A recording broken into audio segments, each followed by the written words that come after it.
A new ice age had arrived. Buildings, streets, and cars were covered in ice. Temperatures continued to plummet across the globe, but on screens showing state-run channels, a man wrapped in warm clothes continued to urge citizens not to give up.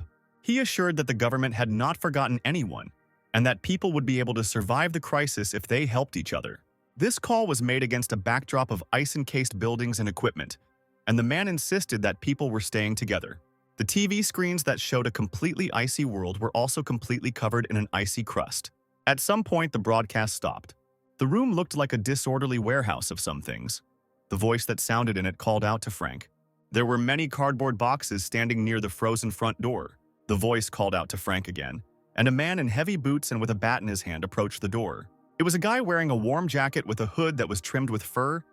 This man looked through the peephole on the door. There was a girl standing behind the door in a red jacket and a warm hat. Her big blue eyes shining from under her disheveled bangs, she was calling Frank. The guy opened the door and asked why Hannah came here. He told her to go into the apartment quickly because it could be dangerous outside. Hannah put her hand on the door, preventing it from closing immediately. She pulled Frank towards her and kissed him. The boy kissed her back, and now they stood, unable to tear themselves away from each other, in the frozen corridor. Neither of the young people wanted to stop this kiss. When Frank finally pulled away from the girl, he asked her in surprise what had gotten into her, since they hadn't seen each other for a very long time. Hannah replied that she simply realized that she loved only Frank. She admitted that what was happening in the world had opened her eyes, and now she understood that it would be best for her to be with Frank, because he also loved her. Hannah wanted him to always be with her. The girl reached out to Frank again and said that he should feel her heart beating if he didn't believe her words. She said that she was ready to do anything if only he would let her stay next to him. These words stunned Frank even more, and he asked again if Hannah really meant everything. The guy felt how the girl pressed herself against him, how she touched him with her knee and thigh. It was a very exciting sensation. Frank found the strength to say that Hannah didn't even know how much her words meant to him. But now was not the right time. The girl did not let him finish. She asked him to be silent for a bit. She asked him to close his eyes. Frank complied with her request and asked what would happen next. A figure emerged from the darkness and swung the bat and brought it down on Frank's head. The guy fell down and Hannah asked the stranger if he killed him. The stranger told her not to act innocent because she had imagined how it would be before. They called him a simpleton and were going to see what he was hiding in his shelter. If they calculated everything correctly, they would be able to survive until help arrived. They left Frank lying in a pool of his own blood. He was still alive, his hand was shaking, but the guy couldn't move it, he thought he was dying. Now he knew what it felt like. His killer hugged Hannah. The girl fought back very unconvincingly, saying that the time was not right, but the stranger was surprised by her sudden coquetry. He said that he wanted to reward his companion well for her performance. Frank thought Hannah was a nasty, cold-blooded woman before his eyes closed. In the darkness that surrounded him, Frank made out a brightly glowing spot that was growing or approaching quite quickly. The guy thought that if he had a second life, he would never try to get Hannah's attention. When the radiance was very close to him, he extended his hand towards this light, ethereal and transparent. He did not understand what it was. This light was so warm. Frank thought maybe he was going to heaven. A bright flash of light illuminated him. Something was happening to his hand. Frank opened his eyes with a loud cry. He didn't immediately realize where he was. He was sitting on the bed, and sunlight was pouring into the room through the large window. Half an hour later, Fran was admiring the clear day outside the window, a day in which there was no ice and birds were flying in the sky. He stretched out his hand to the sun's rays. It was incredibly warm. He had long forgotten what it felt like. Frank went out onto the balcony. He looked at the date on the calendar. It was June 28th. The end of the world would begin on July 15th. Somehow the guy went back in time, and there were still 2 weeks left before the apocalypse. This meant that heaven had granted Frank a second chance. There was just one very strange change, all the time. Since his awakening, Frank's right hand glowed red. It didn't hurt or cause any discomfort, just a little warmth. This strangeness didn't manifest itself in any other way, so at first Frank even thought that he was just imagining it. Suddenly the guy sneezed loudly. Following this, the hand changed the color of its glow. Now it was green. The glow became larger and it began to frighten Frank. The guy returned from the balcony to the room, closed the door tightly and stopped to catch his breath and recover from the shock. He emitted a multicolored glow from his hand. There was no scientific explanation for such a fact. After some time, the glow decreased again. The green glow was somehow unstable. It constantly changed in size. The red one did not do this. Frank sank down onto the couch. He felt a sudden fatigue come over him. It was probably something to do with the green light. Frank shook his hand furiously. He really wanted to know what this strange thing was. Suddenly, it occurred to him that this might be something like those comics he once read. Maybe he was like a hero after being reborn, and that means he could have some kind of inadequately strong ability. Thinking this, Frank took the knife in his glowing hand. There was no reaction with the knife.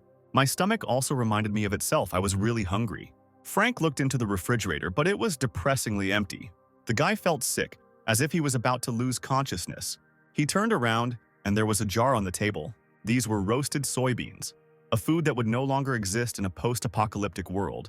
It wasn't enough to make a full meal, but it was tasty for now, and later you could go grocery shopping. Frank took beans from the jar with his glowing hand.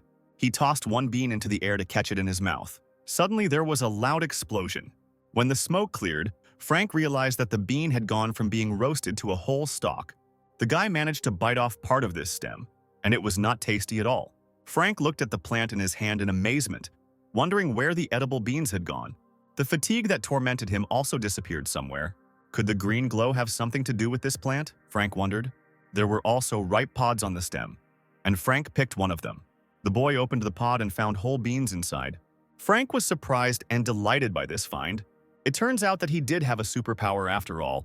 It turned out to be amazing. Frank would like to find out more about it. But now he had more important things to do. He needed to stock up on food. The apocalypse was already very close. It was warm outside. The leaves on the trees were green, and the birds were singing. There were a lot of people. Streams of people were going in different directions. You could see bright outfits and balloons. Frank walked down the street and thought about what had happened to him. He wanted to restore the order of strange events with the glow.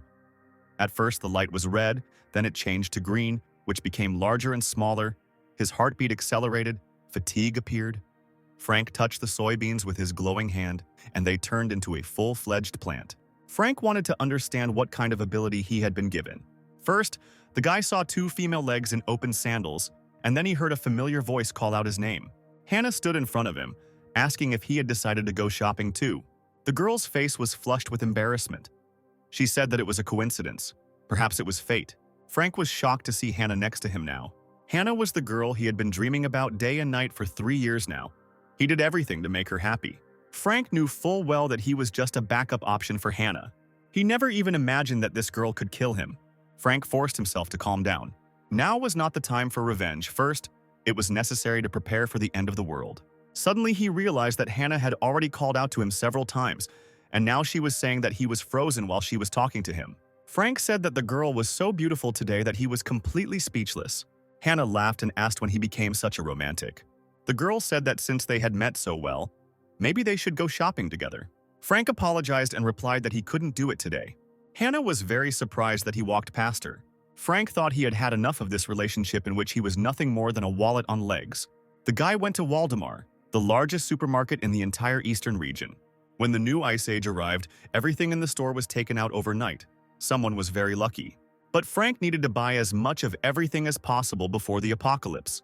He found lists on the internet of what he might need to survive after the end of the world, which included food, winter clothing, medicine, small items, fuel, a lot of things. There was just one problem. Frank clearly didn't have enough money in his account. He didn't understand how he could manage to buy everything. Suddenly, the phone vibrated and a new message arrived. Frank saw an offer for a large loan. It gave him a good idea, but the possibility had simply flown out of his head. Getting into debt was easy, and the best part was that you wouldn't have to pay anything back. The end of the world was coming any day now. At this time, Hannah was walking quickly down the street. The girl was so furious that she kicked a tin can that was lying in her path. She thought that such a worthless person like Frank dared to refuse him. It was incredibly infuriating. After all, this guy was a dumb loser who didn't even have his own car, Hannah thought. Let him just try to write to her one more time. Suddenly, the girl's attention was drawn to the sound of a luxury car approaching. The car stopped right next to the girl. The car looked very cool and expensive. The window opened slightly, and Frank was behind the wheel, greeting Hannah. The girl was shocked to see him in such a situation. Frank got out of the car. Hannah asked whose car it was, if it was his own. The guy said that he had just bought it. The guy said that his father's business was doing well in the States, so he decided to please his son a little. Frank had just taken his father to the airport. Hannah looked at him with a very surprised look. "That's what it was," the girl said. because she couldn't understand why Frank didn't want to go for a walk with her. Hannah brushed away a fake tear and said that Frank had been so cold, she felt like he was going to leave her for good. Frank chuckled and called her a fool. He put his arm around her waist and pulled her close to look into her eyes. He asked how he could live without Hannah and assured her that he would never leave her. Hannah looked down and said that Frank was very important to her, and then suggested having dinner together and watching a movie. She wanted to get to know the guy better. Hannah looked up to see Frank's reaction, but he was no longer there. Frank was taking some boxes out of the car. He said that he still had a lot of things to do. For example, he needed to carry all this stuff. Hannah asked why he needed so much stuff, but Frank replied that there was nothing special in it, just necessary things. Then he looked at Hannah and said that he had a gift for her. The girl smiled and replied that she would be waiting for this gift with impatience, but now she had to go home. Frank wished her good luck. Hannah thought the reconciliation had gone incredibly smoothly and easily. Frank thought it would be better if the girl did not suspect the existence of his warehouse. This warehouse was the key to his survival, the rope that would hold him over the abyss. And when the end of the world came, Hannah would get what she deserved. They both would, especially the guy who killed Frank in his past life. The guy spent quite a lot of time moving supplies from the car to the apartment. With some glee, he felt that he was even awaiting this apocalypse. On July 15th, when it all started, there was a snowstorm and the temperature dropped to minus 20 degrees Celsius. Over the next month, temperatures will continue to drop to minus 70 degrees Celsius. Snow and ice will take over the world, and it will be impossible to go outside. Frank prepared diligently. There had to be more food. Canned goods were the best solution. The guy carefully sealed the boxes so that the neighbors would not suspect anything. Frank spent the entire day moving boxes, and he could only carry the most fragile supplies at night when no one was looking. There will also be no electricity during the apocalypse for obvious reasons, so Frank bought a generator and a supply of fuel for it. When the Ice Age begins, there will be no heating either, so Frank converted his home to separate heating, and at the same time strengthened the windows and doors. The apartment now had a special separate room for storage. Frank completed his preparations only on July 14th, one day before the first drop in temperature. Now the most interesting item remains on the list. To survive the coming Ice Age, reserves alone were not enough. The ability to control plants was his only hope. He had grown all these beans with his ability, and now he could eat them. But the ability was somehow inconsistent.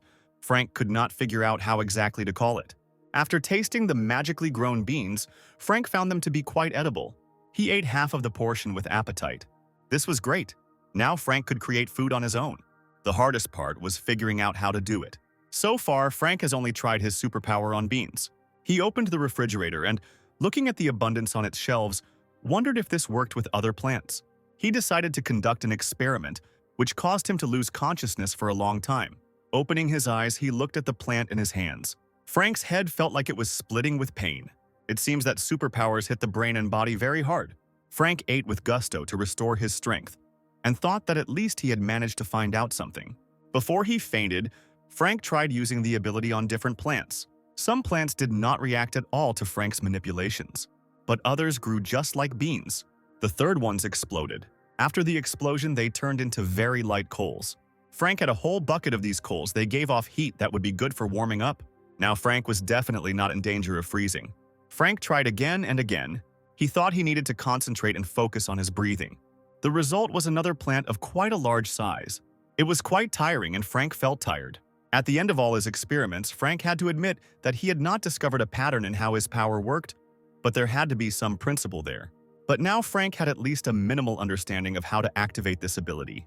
The key to it was probably in Frank's subconscious, so the guy sat down, closed his eyes, and tried to shut out the world around him.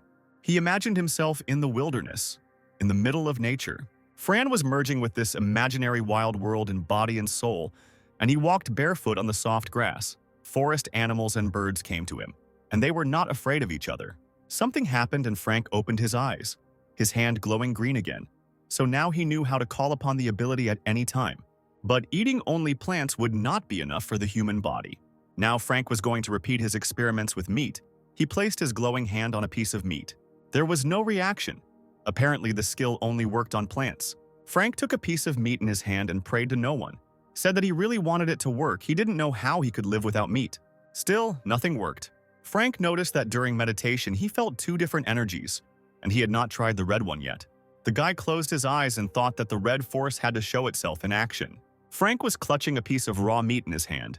When his hand glowed red, something finally started to happen. It charred and deformed under his fingers, and Frank became angry. "Disgusting!" he exclaimed, and threw the resulting piece on the floor. Poking it with his finger, the guy realized that the meat had reacted to the red color.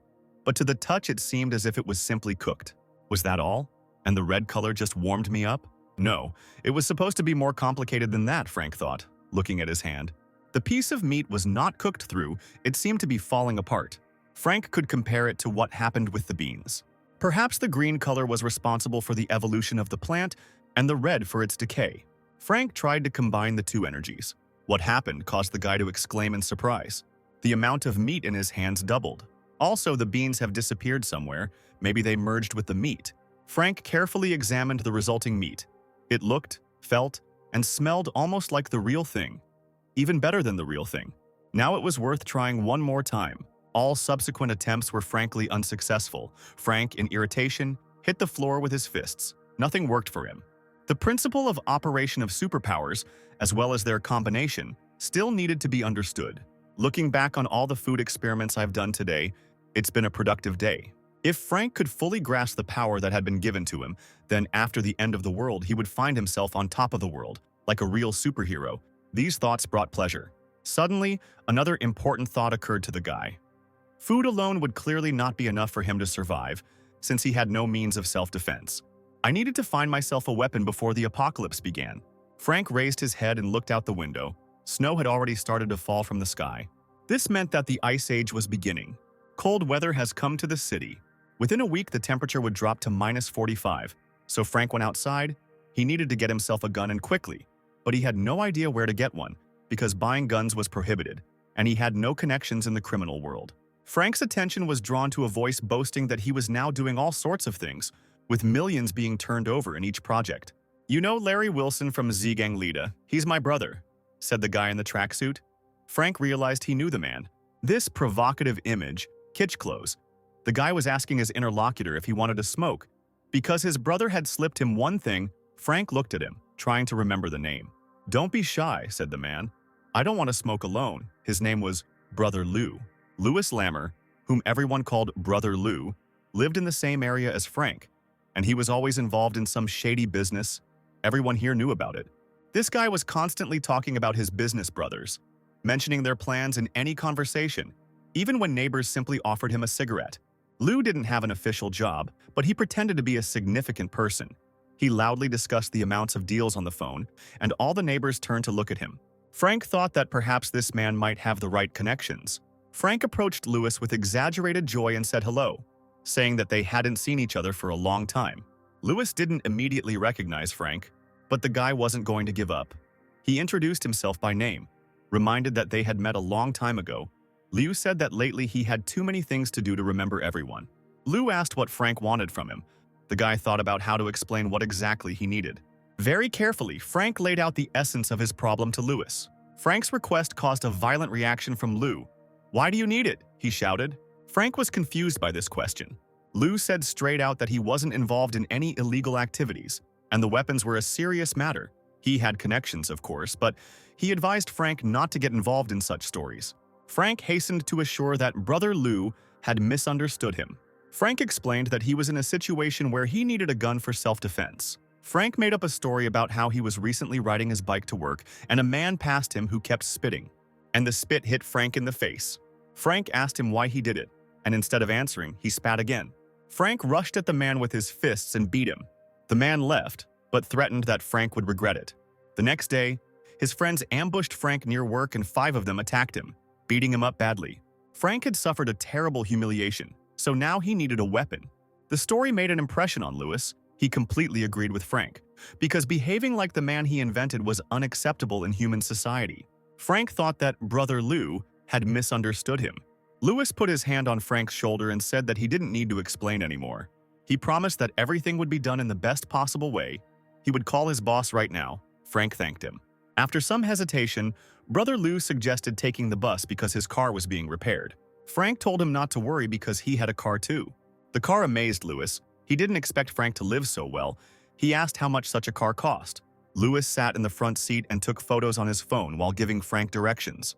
He posted the photos on his social media account and wrote that it was his new SUV. They drove up to some casino, near the porch of which people had lit a fire, and, sitting around it, complained about the weather, which had become absolutely terrible so quickly, because only yesterday evening it had been summer. These people noticed Frank's car pulling up and wondered who it could be. They identified Louis, asked him why he had come, and he said he wanted to meet Harry's boss because he had business with him. Lou's friends assessed his new car and wanted to know how much it cost. Lou bragged in response. Frank watched this scene.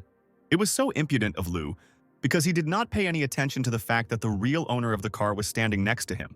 Finally, the guests were ushered inside. The boss turned to Lou, calling him a chatterbox, and asked why he had come at such a time. Louis first asked for a cigarette, but his boss cut him off abruptly, demanding that he state the essence of the matter because he did not have much time. Lou pointed at Frank, said that this was his little brother who wanted to buy something, that he needed a gun. Frank looked at Harry, and it was very unsettling to feel the attentive gaze of such a man returning his gaze.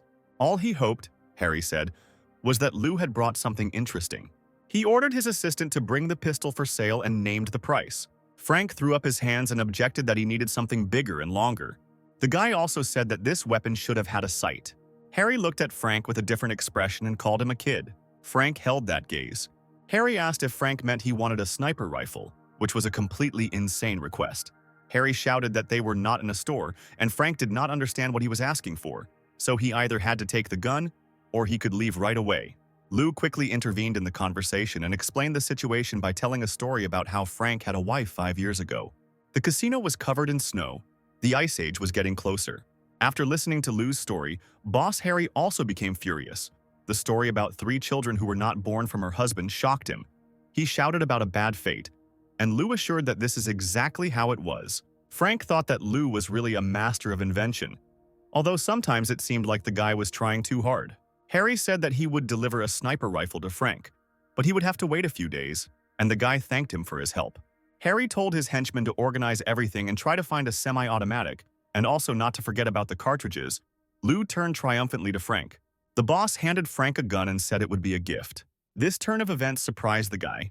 He decided to tell him one more thing. Frank said that his friend was working with the government, and there was information that due to changes in the weather there would soon be a shortage of everything, so it was worth stocking up on everything in reserve. For some time, both interlocutors looked at each other in silence. Then Harry said he understood everything. It was possible to go back to the icy street, especially since the mere sight of Louis was already irritating everyone. Brother Liu continued to talk a lot on the street. He bragged that he promised to solve everything, and that's how it all worked out. And the boss was in a good mood, probably. If Frank had asked, they would have gotten him a cannon that shoots cannonballs. Frank thanked Liu and said that he would owe him cigarettes. Louis said that he just loved helping people, but if Frank insisted, he could buy him his favorite brand. The rest made him cough. But he didn't need much, just 7 or 8 blocks. And when Lou got the money, he would take Frank to a sauna. Frank didn't listen to him. He was thinking that he had supplies, weapons would be coming soon. He would definitely hold out for some time. But now he would need to devote time to his ability. If he could solve the food issue, then the chances of survival would become incredibly high. Lost in thought, Frank slipped and fell onto the sidewalk. Lou walked up to him and asked how he was. Frank's leg was hurting a lot. Frank realized that he thought he had broken his leg, so he asked Louis to take him to the hospital. Lou replied that he didn't have a license, and you can't drive without a license. He told Frank not to be afraid, helped him stand up and lean on his shoulder to walk him to the hospital. Looking at the growing snowstorm, Frank asked to simply call a taxi, which he would pay for himself. The city was becoming increasingly covered in snow. At the hospital, the girl was sitting at the reception desk. Her colleague called her Elizabeth and wished her luck on the night shift. Lisa looked out the window at the growing snowstorm. When she heard the phone ring, she picked it up. She was being called to the main hall because there weren't enough people there. Frank was examined by a doctor. An X-ray showed that he had a fracture of the right tibia. The doctor told him to wait in the hallway until he was given medicine. It was a very inopportune time to get a fracture right before the end of the world. Frank was sitting on a bench in the hallway. Louis called out to him. Brother Liu was about to leave, stating that he had one more urgent matter to attend to and offered to call if anything else was needed. Frank said goodbye and looked around. Due to the sudden cold snap and severe snowstorm, the number of accidents increased, and the entire emergency room was filled with victims. Frank got tired of waiting and called out to one of the staff to ask when the medicine would be given. At that moment, he saw a remarkable bust of Elizabeth rushing to help the patients. This girl was very beautiful. With an incredibly seductive figure, someone was constantly calling her over on business. Because the head nurse had to supervise how the wound was cleaned, she examined seriously ill patients, gave orders in a confident tone. Frank was amazed that such a young girl was already holding such a responsible position. She treated all the patients very well, sitting down next to the children, trying to cheer them up. And she was also very beautiful. Her body, barely covered by a medical gown, evoked many feelings. It was impossible to stop looking at her. This can't be happening, Frank thought, when the head nurse was called over by an elderly man sitting next to him. Lisa immediately came up and leaned over to the man who called out to her. She apologized and said that everyone was very busy right now, so he would be served a little later. The old man began to complain that his side was hurting, and the pain was getting stronger and stronger. He asked for a consultation, but at that time he secretly took a photo of the girl under her skirt. Lisa said that without an X-ray she couldn't advise anything. The man extended his hand to her and asked her to examine him while he guided her. He grabbed the girl and pulled her towards him, pretending to show her exactly where the pain was in his side. Eli begged him to let her go, and then waited for the doctor on duty to come and examine him. The man said that he hadn't gotten to the most interesting part yet. His hand grabbed the girl by the buttock. A well-aimed blow with a crutch forced the old man to let go of the girl. He fell to the floor, and Elizabeth asked if he was okay. Frank, who knocked the man down, apologized, saying that it was his first time using crutches and he had not yet learned how. The guy reached for the old man's phone and asked sympathetically if it was broken, but the man shouted at him not to touch it. Frank looked at the phone anyway, even though the owner was yelling at him to give it back quickly. The guy looked angrily at the man. "Uncle, you are so brave to dare to pester nurses in the hospital and take pictures of them," Frank said, and then told the man to get out as quickly as possible if he didn't want the security to throw him out. Frank said that he couldn't return the phone, but if he saw the man doing this again, he would expose him and leak the data to the internet. The old man looked at him angrily. He started running towards the exit, even though Elizabeth called out to him. The nurse looked after the man and asked how he ran away so quickly if his side hurt. Frank couldn't believe his eyes. This girl was incredibly naive. Frank showed her the picture on his phone and said that this pervert took a picture of her under her skirt. She gasped, surprised that she didn't realize it right away. Frank handed her the phone because it was up to her to decide whether to delete the photo or go to the police with it. The guy advised Lisa to be careful because there are a lot of perverts in the modern world. The girl was embarrassed, thanked Frank, and asked about his injured leg. She sat down next to him on the floor and placed the boy's leg on her lap to examine and bandage it. Lisa said it didn't hurt that much. Frank agreed and thanked her. The nurse countered that she should be the one thanking him and that she would no longer let bad guys get away with it. Frank advised her to be more careful in the future. At this moment, his leg touched the girl's lush breasts, but she didn't pay any attention to it at all. Someone called out to the head nurse again, and the girl turned around eagerly. She hurried to continue her work, looking back one last time and telling Frank not to forget to come back in a week to change the bandage. Frank sighed, thinking about what would happen to them in a week, and then picked up his crutch. "Goodbye," he said already at the threshold. The next day, the weather worsened. An emergency message was announced on television. Heavy snowfalls and a sharp cold snap were expected in all regions of the country within 24 hours. According to foreign news, sharp temperature changes were observed all over the world. Domestic experts, together with experts from 46 countries, went to the UN meeting to discuss the cause of such weather. Frank listened to the news while warming himself by his powerful stove. Experts said the unusually cold snap would not last long. However, viewers were asked to pay attention to precautions and disaster warnings. The announcer on the screen told us not to panic, not to trust anyone, and not to spread rumors ourselves because this catastrophe would soon pass. Frank drank wine and thought that the authorities always hide the true state of affairs, use false information to pacify the masses. If he himself had not died one day, he would have believed their false statements. This time, the guy stocked up on everything he needed in advance. The house was protected, the heating equipment was ready. Frank felt very well prepared, so there was no point in worrying when his phone suddenly started getting flooded with messages. It was a chat group of the residential complex Shasti. People shared what they saw on the news about the snowfall in Egypt, how scared they were when they saw huge snowdrifts. Someone was afraid to go outside. Someone was worried about work. Frank's neighbors were discussing the situation with all their might. Someone under the nickname Marginal wrote that this heavy snowfall was not caused by ordinary bad weather, but by processes occurring in the bowels of the earth. It was necessary to remember that this was not an ordinary blizzard, and the ice age would soon come. These messages surprised Frank. The unknown person was too aware of the future. It seemed like this marginal was worth paying attention to. People in the chat were asking the management company to clear the snow because the cars couldn't leave the parking lot. The residents were outraged because they were paying for their property and now they couldn't even get to the store, and all the food in the supermarkets would soon be sold out. Others responded that no one would be able to travel in such a snowfall anyway, because it was impossible to even get outside the residential complex. It was minus 20 degrees outside. No one knew how long it would last. Everyone who could stocked up on food. If you didn't hurry, then you might not make it in time. One of the most determined residents directly demanded that representatives of the management company come out and explain. The management company responded that, unfortunately, the snow was too heavy and their capabilities were too limited. This caused a lot of outrage. People wanted to know what they were paying for if the company couldn't even deal with such problems. Some demanded their money back. Frank thought that this was all very stupid, because it really was impossible for ordinary people to clear all that snow.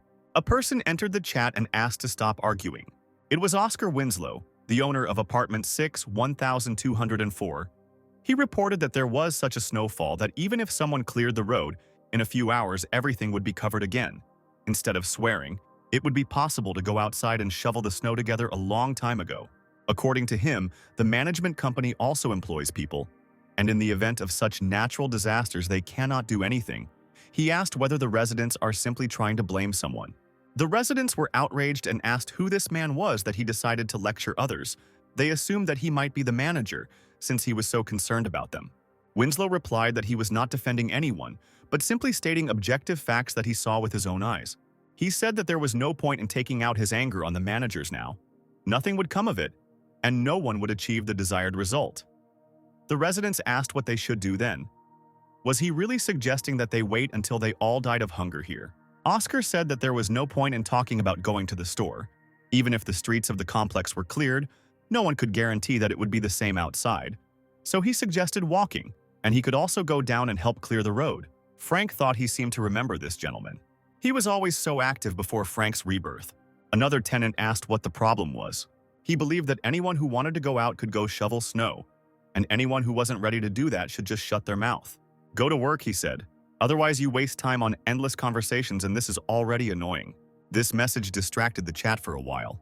Brother Liu said that he would also come down to help. It was necessary to quickly clear the road because he still had dozens of new topics to discuss with his brother.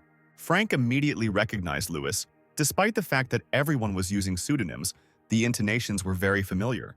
Many residents also volunteered to come down because they were running out of food at home and needed to buy groceries. Even one of the girls volunteered, although she admitted with a laugh that she was a bit weak. Another girl said that she had been sick for the last few days, but Oscar had set a good example, so she also volunteered to help. Frank recognized Hannah and was surprised that she actually wanted to go. Many men immediately began to dissuade her, because they could not allow such a fragile girl to work while she needed to rest and recover at home. This was exactly the reaction Hannah had expected, so she thanked everyone who had volunteered to go in her place for their concern. Frank thought that everyone was the first to brag. He exited the chat and saw another message that caught his attention. Hannah wrote to him personally, asking if he was busy and if he wanted to come visit her, assuring him that she was still waiting for him. The girl didn't forget to write that before coming to her, Frank should go to the supermarket and buy more food.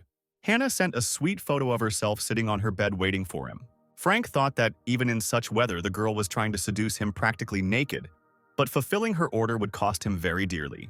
He thought about what to answer, looked at his bandaged leg and immediately found the right option. Hannah was very angry about his message. 3 days have passed since the beginning of the apocalypse. The temperature outside has not risen above minus 20 degrees, and the heating system in the houses has not yet failed. The internet was also working, so everyday human life continued. Frank spent his time watching videos on the internet. Only the third day, he thought, and already it was so boring. It seemed his biggest problem during the apocalypse was loneliness. The leg was also far from being in the best condition. It would take several months to fully recover from such an injury. The guy continued watching videos, and he came across a story about whether there really are people in the world who are capable of regeneration. Frank was surprised to read about how doctors stitched up the wounds of a man who jumped from the 15th floor, and then discovered that his internal organs and bones began to recover. The news reminded Frank of something about himself. Now he found it strange that he hadn't figured it out himself.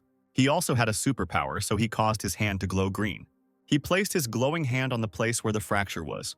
It took some time. At first, nothing happened. Frank tried to use all the power of his ability. The power penetrated under his bandage, but nothing changed. Frank decided that he had been wrong to think that green light could heal wounds. He felt very sleepy and tired. He saw a loudly bleeding goat's head and himself in the headdress of an Indian chief. Frank sat on the back of a huge ram, the leader of the herd, and goat heads with wings instead of ears flew from above. Frank commanded them to go for a walk. The herd galloped forward, heads flying over it. Frank was waving some kind of tail, twirling it over his head. Suddenly, Frank slid off the ram's back. He fell and his leg crunched.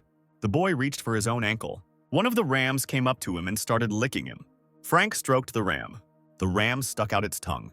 The tongue suddenly grew unusually long and wrapped around Frank's ankle. The ram yanked him by the leg, throwing him onto his back. The tongue held him tightly, wrapping around his entire shin. Frank woke up on his couch screaming and in a cold sweat. He realized that it was all just a bad dream. But the guy still didn't understand why he had this dream. Frank looked at his leg, which was enveloped in a green glow. Frank resolutely removed the bandages and stepped on the floor. The leg was in perfect order. Frank assumed the green light had healed her while he was asleep. He decided to check if this was really the case. With a sigh, the guy took the kitchen knife. He cut his own finger until it bled. Then he created a green glow, an effect Frank really liked. At this time, people were clearing snow on the street. Oscar, in a smart coat, was among them, thanking people for their work, addressing many by name, saying how important help was on such a snowy day. Uncle Wilmer said with a grin that the Mason brothers did most of the work. The Mason twins smiled happily. Suddenly, they noticed how some girl slipped and fell into a snowdrift. The brothers rushed to her aid, asking if she was hurt because the ground was frozen and they had to be careful. The girl smiled sweetly and replied that she was fine. The brothers said that they would go to clear the main road, but if the girl needed help, she could contact them. The girl assured that she could handle it herself. Oscar urged the workers to hurry because the snowfall was getting heavier and heavier. If people wanted to get shopping, they had to hurry. The other residents agreed with him. Grandpa Jacob seemed to remember something when he heard the word purchase. At first, the old man did not explain to the others what he meant since, most likely, it was not that important. Oscar insisted, and Jacob said that he had recently heard that a guy who lived nearby was moving a lot of stuff in his car every day. Oscar noted that this was a very common thing. Perhaps the man had just recently moved in and was furnishing his apartment. Jacob noticed that he saw gas cylinders and a fireplace. This didn't look like a normal move. The old man noted that it looked more like preparation for the apocalypse. The Mason brothers reported that the main road was clear and they could leave. Uncle Jacob thanked the boys. They did a good job. Another man approached the brothers and asked what they were whispering about. Preparation for the apocalypse sounded interesting. A snowball hit this man's head. The girl who started it told Raphael to stop being lazy and get to work. The man turned to her and, pointing at her with his hand, asked why she thought he was lazy, since he did all the work, and she should have looked at herself. The girl pushed his hand away, demanding that he not point his finger at her. Oscar told the two to stop arguing. The main road was already cleared. The girl in pink clothes was loudly happy that she could rest and get ready for a trip to the supermarket. The Mason brothers said their family needed to buy a lot of things, for themselves and for their mother, who needed supplies in another city. Uncle Jacob asked Oscar what he thought, if there was any connection with the natural disaster that was happening. Oscar didn't answer right away. He was looking at his phone. Then he admitted that he didn't really care. He believed that the usual snowstorm would soon end. Everyone's life would soon return to normal, so it was unlikely that there was any connection between the two events. Even if the disaster didn't end anytime soon, Oscar didn't see anything wrong with someone having a lot of supplies in their home. Uncle Jacob laughed and said that Oscar was right. He was surprised that he was so young and so smart. Meanwhile, the snowstorm intensified. Oscar told the people to line up in a column, not to push each other. The weather was getting worse and they had to try to get back within 3 hours. People with backpacks and umbrellas set off on a hike to the supermarket. The windows in Frank's apartment were brightly lit. Ice completely covered the window frames. Frank woke up to someone knocking on his door. He forced himself to get up from the sofa. Putting on his jacket and scarf, Frank opened the door and told his guest that he had been sleeping soundly. Liu stood at the threshold, bringing the ordered weapons. He conveyed to him the gratitude of Harry, who, on Frank's advice, had stocked up on supplies in advance. Liu himself was clearly unhappy about something. Frank asked him what was the matter. Liu said they cleared the road today to go to the store in the East District. But it was empty overnight. Frank was surprised that it was true. Liu said goodbye, told them to dress warmly and went about his business. Frank carried the case with the rifle into his storage area. He thought about what Lou had told him. Could someone really have emptied the supermarket overnight? In the comics and novels Frank had read before, only people with superpowers could do this, sucking everything into space. The guy thought about the fact that such characters could also exist. It was alarming. It was necessary to study one's own abilities more carefully so that when meeting other people endowed with power, one could take some measures. At this point, Frank knew that his ability could react with various products. Frank took one bean from the plate. The guy thought that the chances of success were small. With soybeans it was only 1 in 10, and with meat even less. Frank looked at his hand, which was glowing green, and tried to understand why this was happening. There was another green explosion in his hand. When the smoke cleared, Frank had only coal in his palm.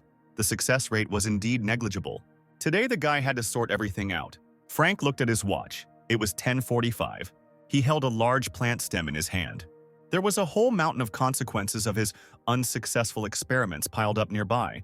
But now the guy thought that he finally understood what was what. It turned out that the energy of green light is not constant when used. All products had different energy values. When everything goes wrong, the experiment fails. The scale he drew in his mind looked familiar. She reminded him of that musical group that was popular 10 years ago. Frank suggested that a certain amount of energy is comparable to the direction of motion. The energy values introduced per second must be correct to reach the peak. Frank was glad that he had found some kind of system in everything. Now it's time to experiment with meat. With him it was different. If something went wrong, it just turned into some nasty black liquid. Yet Frank assumed that the principle of operation should be similar. First, he had to determine the amount of energy needed. The first test sample turned into a black liquid, splattering Frank's face and hands, and it looked like it would take much longer than the plant food. The next time was also completely unsuccessful. The next one didn't work out either, but Frank wasn't going to stop. Another failure angered him, but did not make him stop. Covered in black, Frank cursed. This was all too complicated. The stove and the entire kitchen were flooded with this liquid. Frank sat tiredly on a stool in the middle of this mess. He tried to circulate green and red energies alternately. He focused on the process. This time, everything worked out. Frank himself was surprised at what he came up with. Exhausted, the guy collapsed from the stool to the floor. Now he could breathe out. A way to synthesize meat was found, but there was no strength left. The news announced that July 18th marked the 4th day of the snow disaster, and the entire country was experiencing this event with horror. Frank lay on the couch and listened to the announcer explain how the government was trying to make life easier for people, and how all regions were actively fighting the natural disaster and eliminating its consequences. Due to heavy snowfall, transport, electricity, and internet are working intermittently across the country. People were asked to be patient and wait until rescuers return everything to normal. Local authorities are also actively delivering the necessary resources to the affected areas, they said on the screen. The announcer asked people not to leave their homes without special reasons. Frank thought that everything was happening as in the past life. When the systems began to fail little by little around the 4th day, the phone beeped with the sound of another new message. Frank thought they were causing a stir in the conversation of the residents of the complex again. The guy also decided to see what was going on there. The chat of the residential complex Shasti was noisy again. People watched the news. Some trusted and waited for salvation. Others argued about how best to survive. Uncle Jacob asked if anyone really believed what they saw on the news.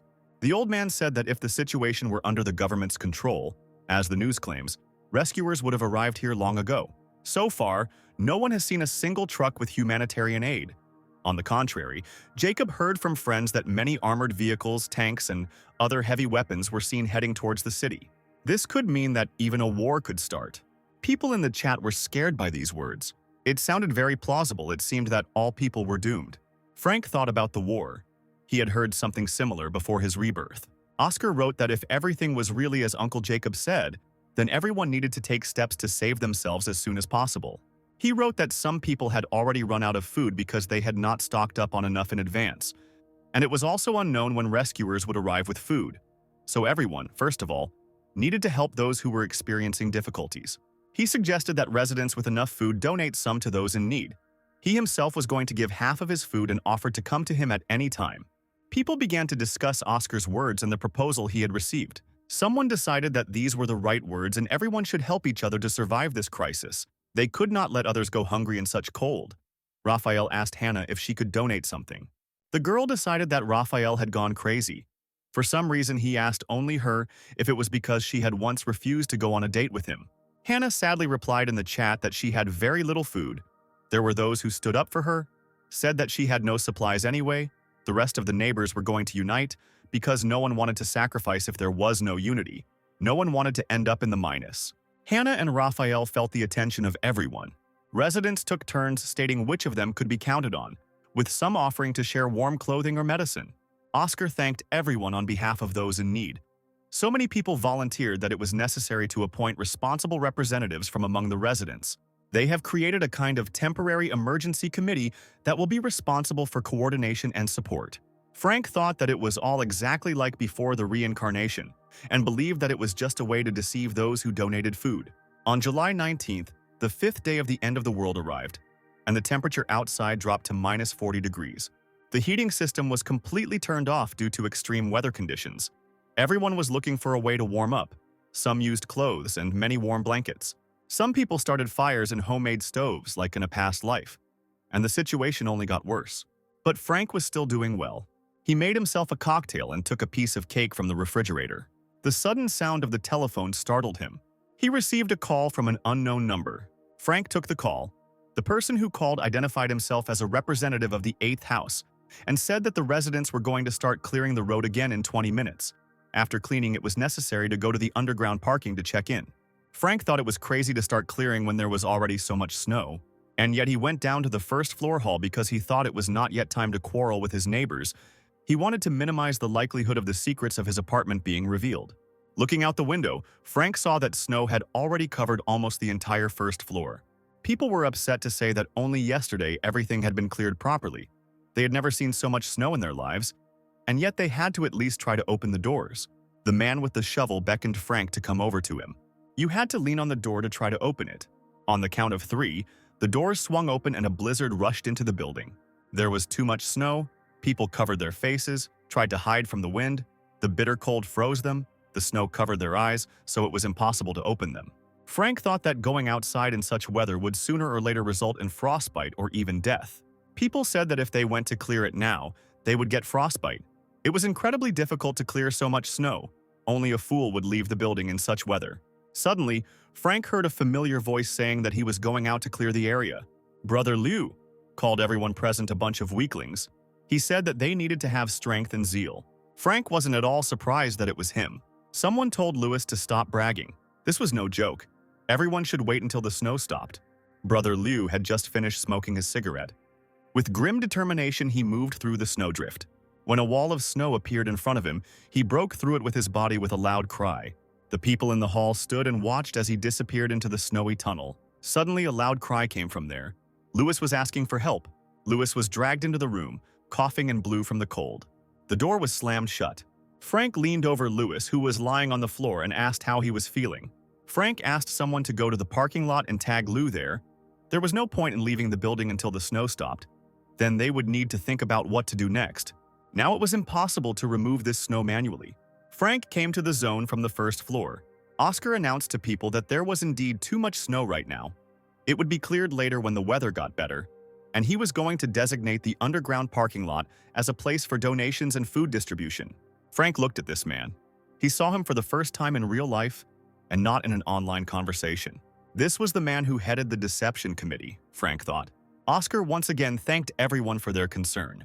He admitted that he did not expect so many residents to be willing to donate their supplies, and this generosity helped a large number of people in need. People said that this was a normal thing. They should help each other in difficult times.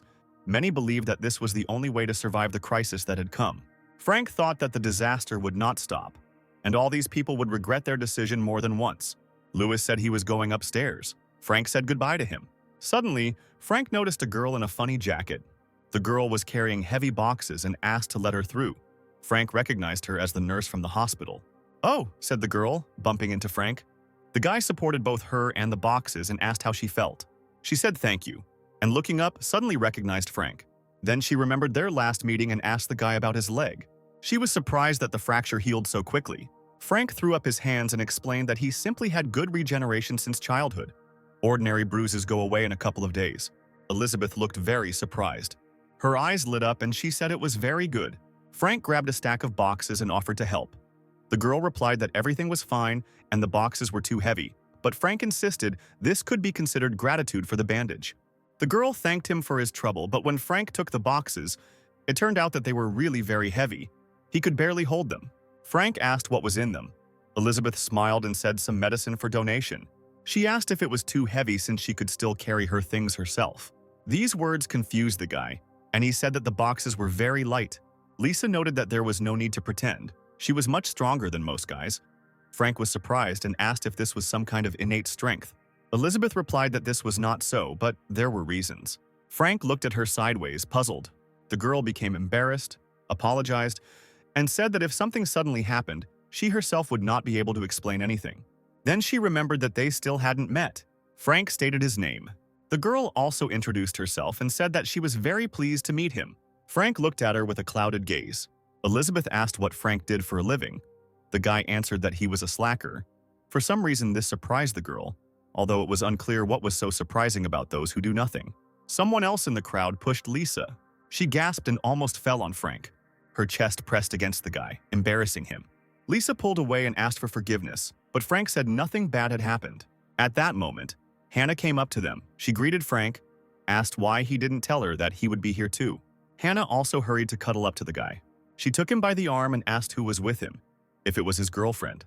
Elizabeth took her boxes and said that she would not interfere, thanked him for his help and left. Frank watched her go as he asked Hannah why she came. The girl replied that she came for supplies and added that he hadn't written anything to her. She was even worried that something had happened to the guy.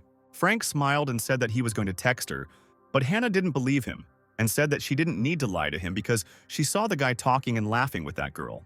Hannah looked him in the eye and asked if he had any extra food at home because she was almost out and she asked him to share with her. Frank smiled with some malice. He said that he himself didn't have much food, but he could lend her some, and he also remembered that Hannah herself hadn't responded to that message. Frank put his arm around Hannah and asked if she wanted to stay with him for a couple of days. The girl looked at him carefully. She said that she just didn't quite understand what he meant at the time. If he wanted to talk, he could write to her anytime. Frank turned around and yawned, saying that it looked like a refusal, so he would go. A gloved hand grabbed his jacket. Hannah said she felt like he had changed a lot and reminded him that he knew how serious she was about the relationship. The girl assured him that she just didn't want others to think that she was with Frank only for the supplies, so he could give her some time. Hannah, Frank said, looking at her. He thought he might have believed the girl if he hadn't died then, but now he had an incredible desire to tear off this ugly mask. He remembered watching with glazed eyes as Hannah kissed the stranger who killed him, and he wished he could find that man. Then Frank thought that he didn't have to look for this person at all. He could just behave the same way as before his reincarnation. He'll just wait until Hannah brings him herself. Frank told Hannah he was joking, and she looked at him with wide eyes. He took her by the shoulders and said that he would wait for her answer and would bring food tomorrow. Hannah said that Frank was the best. They said goodbye. Hannah promised to write later. Frank told her to be careful and not catch a cold. Finally, the girl left with a sly smile on her face. Frank grinned after her. Life in icy captivity continued. The windows and balconies of the building were completely covered with ice. Hannah wrote Frank several messages, asking what he was doing, reminding him that he had promised to bring her food 2 days ago, wondering why he wasn't answering her. Frank enjoyed his freshly prepared dinner. He noted that in such weather one should only eat hot food. The experiments Frank had been conducting in recent days had helped him discover 2 things. First, meat could not grow indefinitely. Secondly, it could be processed infinitely, like soybeans. Frank used to eat half of the sprouts and process the other half, and now he tried doing the same with meat. From half a piece of beef and a soybean, Frank got a whole piece of meat. He repeated this with another piece using the same principle, but the result remained the same. Frank experimented again and again, but nothing changed, as he expected. Now he doesn't have to worry about running out of food sooner or later. On August 2nd, Frank watched a report from a snow-covered island in the Maldives, 75 kilometers from the equator, where the temperature had dropped to -42 degrees. The entire island was covered in ice and snow, and the ocean was also freezing at an unimaginable speed. Experts have determined that the maximum thickness of ice reached 55 centimeters. The current situation in countries located closest to the equator was almost the same as in more northern countries. Frank noted that, in reality, things were much worse than what the news reported. A loud sound suddenly emitted, almost making him spill the wine from his glass. Frank pulled back the curtain and looked out the window. Outside the window, A column of flame blazed from the seventh explosion somewhere in the city. Frank wondered what was really happening there. Numerous helicopters circled in the snowy sky. Frank looked into the chat. His beloved neighbors were also indulging in panic. In the underground parking lot, residents exchanged various products and things. Many even took advantage of the opportunity to extort money, which caused many fights. The chat reported that the council had said those in need must now line up to receive supplies. Frank went to the parking lot of building number 6, block 2. He wrapped himself in a warm jacket and sneezed constantly. It was just terribly cold here. People were arguing over their place in line. Someone was shouting that if they didn't need information, they would never have come down here. Frank recalled a violent riot occurring before his rebirth, but the exact cause of the riots was never revealed. Now the guy was going to find out the state of affairs in order to minimize the risks for himself in the future. Frank noted that there were a lot of beggars in the parking lot. People were standing at a specially created distribution point. Someone was indignant that there were so many boxes in the warehouse, but he was given some crumbs. The person distributing the food responded that everything was divided equally. One man demanded that all the supplies he had previously donated be returned to him, but he was told that, unfortunately, the donations were non-refundable.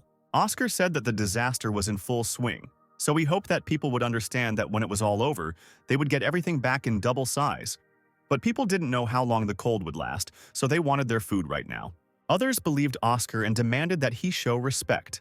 If everything was returned later, then there was no point in trying to get more than was due now. They shouted for everyone to take their portion and leave because there were a lot of people in line. There was no need to hold them up. They called it hypocrisy that someone could donate food and now demand it back. Everyone in the committee was working hard. There was no need to disturb them. Frank knew that the donations would be impossible to return, but he thought it was simply shameful to put himself on the moral high ground and accuse people of giving more than they received. Lewis said he had never seen such shameless people. He noticed Frank and greeted him. Frank said they hadn't seen each other for a long time and asked how Lou was doing lately. Lou replied that he was doing pretty well. He complained that he was a little sick and started coughing. Frank was surprised that his friend called this a good life. Brother Lou admitted that he had been drinking only water for a long time to satisfy his hunger. Frank asked if his friend really had no food left. Lewis said he thought he'd help everyone and donated most of it to the committee. But in the end, there was no food left, and the blizzard wasn't going away. Lou noticed that the committee's supplies were not enough to last for a long time. If he had known in advance that this would happen, he would have kept more for himself. Frank said that Lou was like a brother to him. He asked Lewis to do him a favor, the essence of which he whispered into his ear.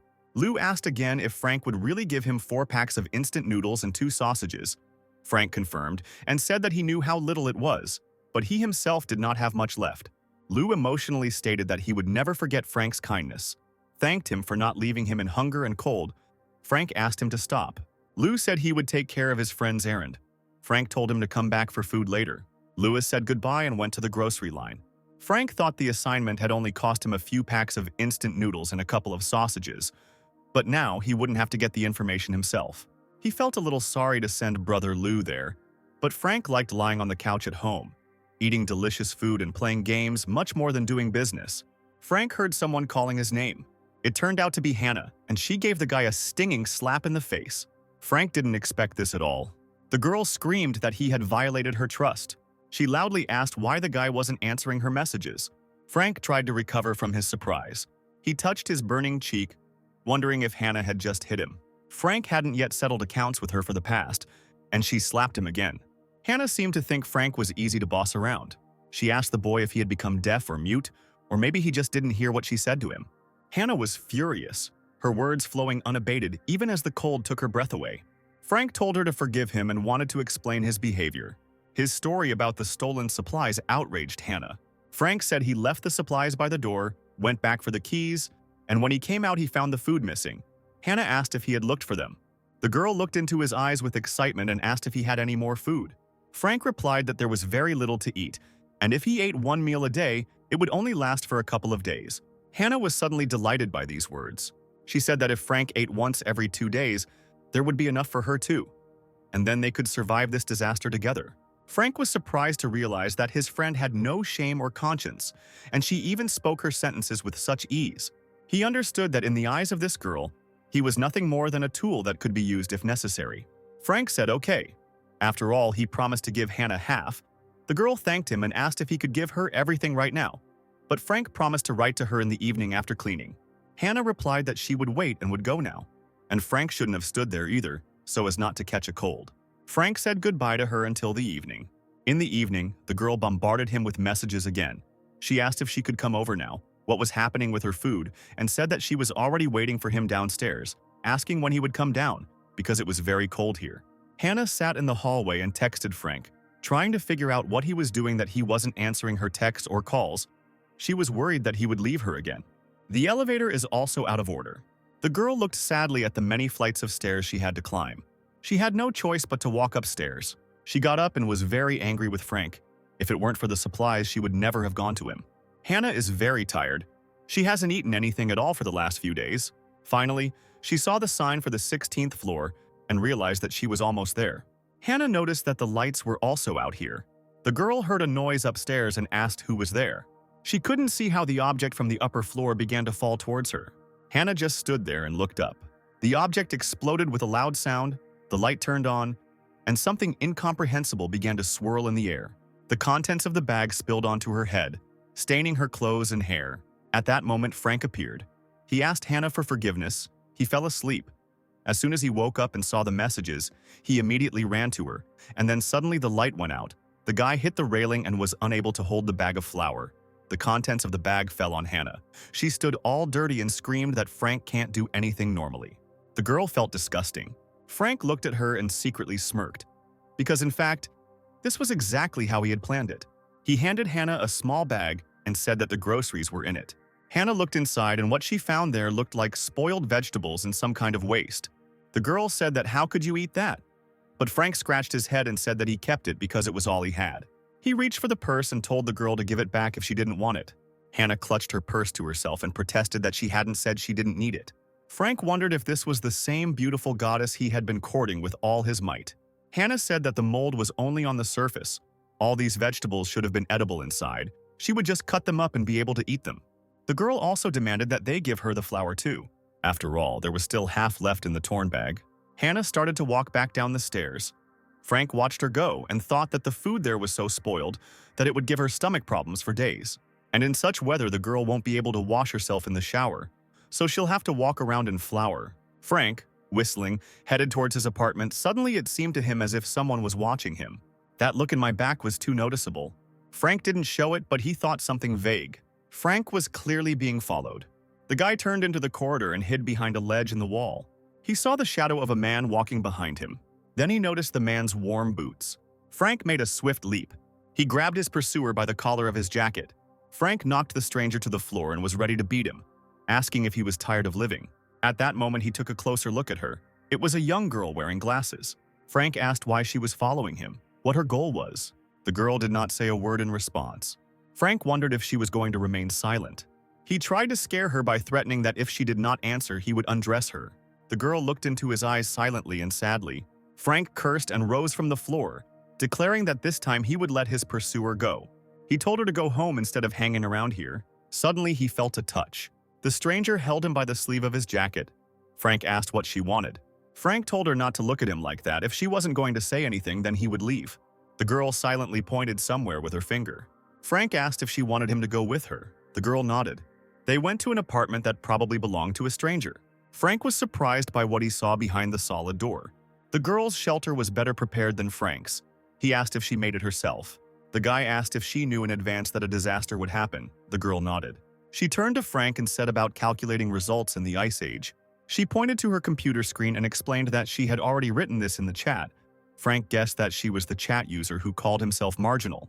The guy was delighted and asked why she brought him to her home just to say this. The girl again silently pointed somewhere with her finger. She wanted Frank to look at her computer screen.